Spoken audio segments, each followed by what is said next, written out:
Today I'm going to transplant a bunch of sweet pepper plants into my garden.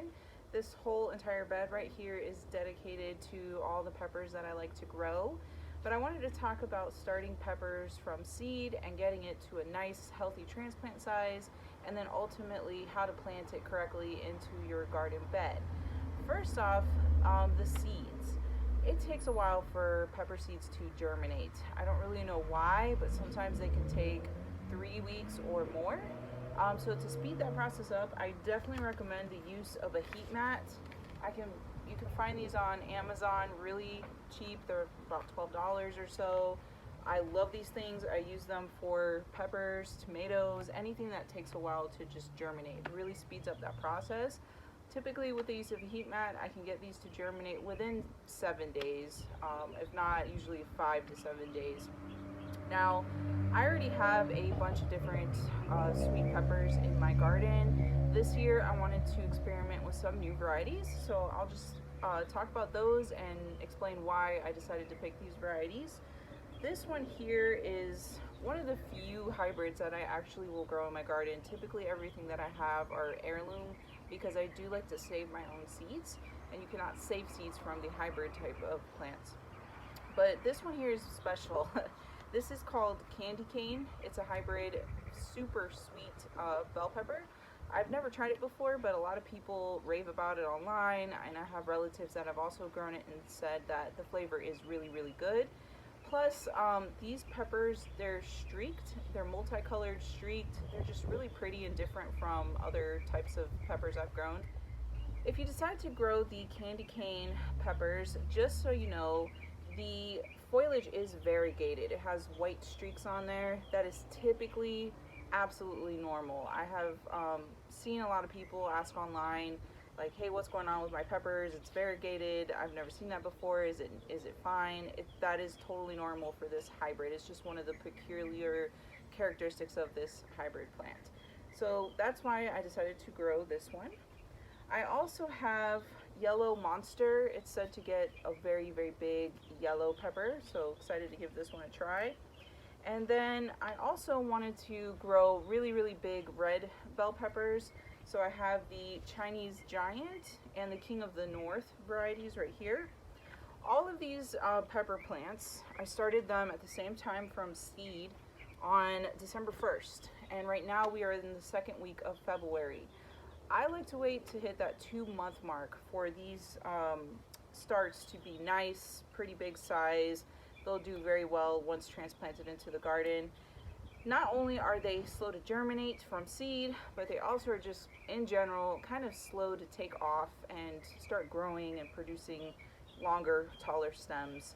So with that said, you can expect around 2 months to have a properly full-size, ready to transplant pepper plant from seed. When you're starting sweet bell peppers from seeds, you want to make sure you pick a nice, decent sized container. I like to use solo cups, or you can use, these are 4-inch diameter pots. You can get these on Amazon really cheap.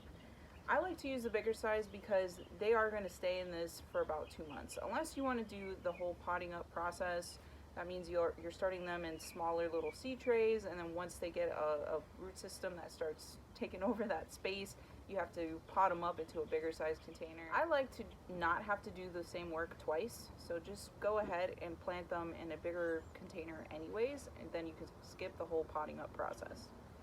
Once your seedlings start getting the first set of true leaves, it is very important that you start fertilizing with whatever liquid fertilizer of your choice. Just use it at half strength for seedlings.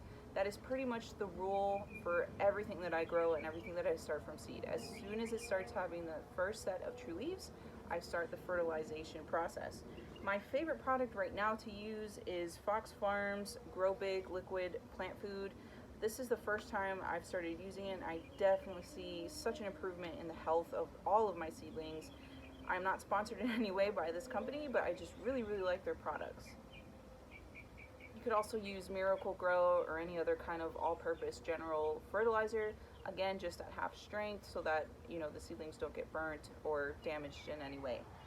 So 2 months later, your pepper plants should look something like this. Nice, big, This is probably about 7 inches tall, and they're ready to go. It even has a little flower on top. But yeah, so next we're going to talk about the process of transplanting this into your garden bed. So this year I've decided to experiment with covering all of my garden beds with some kind of landscape fabric material. I'm hoping that this will really help control the weeds. Last year at the end of summer, the weeds just completely overtook my garden, and I practically spent the entire month of September weeding out everything. It was a lot of work. This year I wanted to garden smarter, not harder.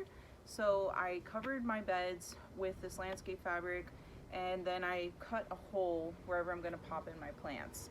I'm also hoping that this will prevent a lot of leaf diseases. They live in the soil, the bacteria, the mold, the fungus, whatever that causes a lot of leaf diseases live in the soil, and they splash up onto your plants when you're watering them.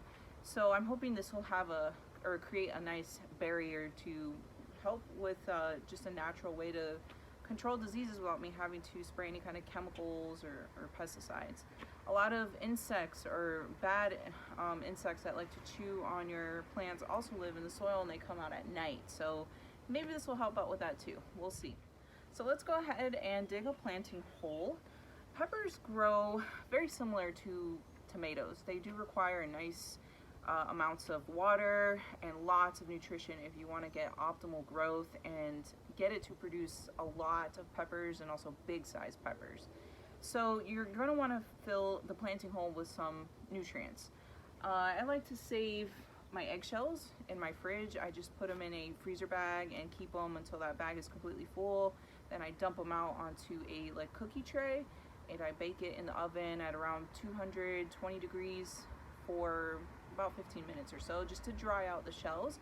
And then I run them through a blender to pulverize them into a very fine powder. This is kind of what it looks like. This bag got wet, so it doesn't look nice and fine and powdery like it normally is.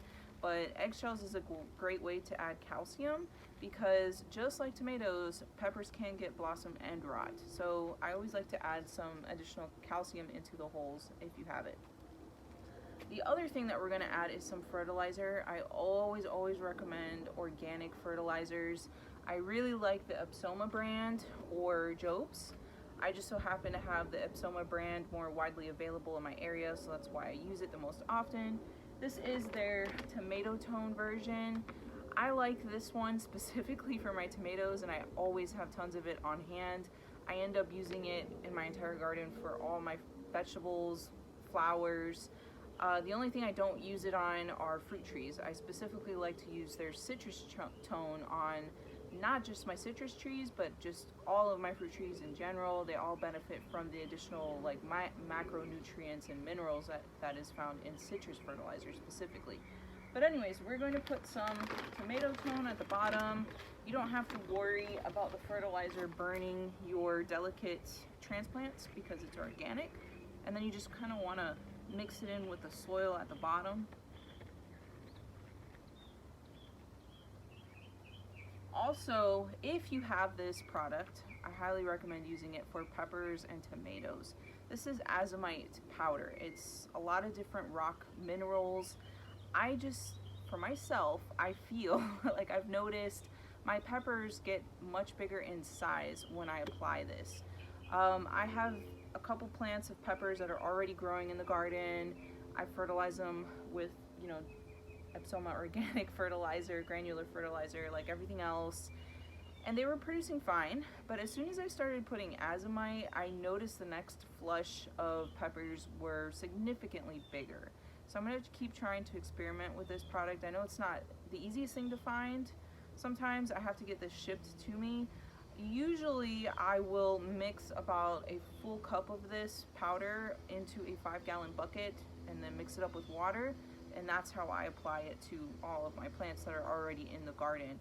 But since we are newly transplanting this into the garden, I have the opportunity to just go ahead and sprinkle some of this powder right into the planting hole. It's not necessary, but I feel it helps, and it just helps you get bigger, better fruit. I'm just going to sprinkle some. Again, this is an organic product, so don't really have to worry about it burning your plants or causing some kind of damage. So mix it up in there. This is basically the same way I transplant my tomatoes into my gardens too. The only difference is with tomatoes, you want to bury about half the stem because the roots will grow anywhere that the stem touches the soil, so it kind of helps you get a bigger root system. That is not the case for peppers though. Do not bury the stems for peppers. It will actually cause stem rot if you do that. So you want to plant this at the same ground level as your garden bed.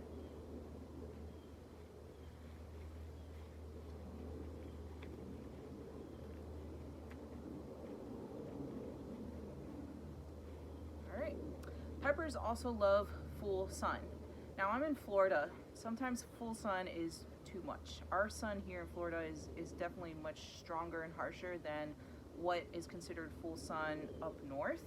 So I find that my pepper plants actually do a little bit better when they get late afternoon shade. Kind of gives them a break from all that sun that we get during the day.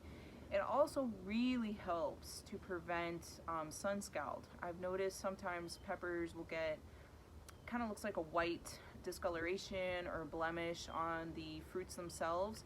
That typically is sunburn from just getting too much exposure, direct exposure to sun. So I find by giving them the afternoon shade, it totally prevents that. I don't have to put any kind of shade cloth or anything like that.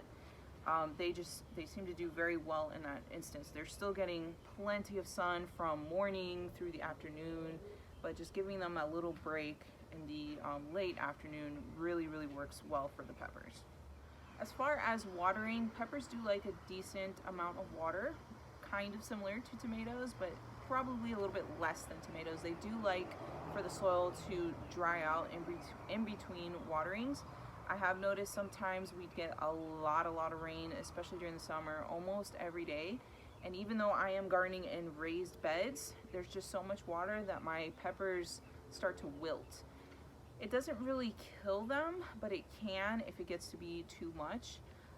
But definitely they benefit better from allowing them to dry out in between waterings.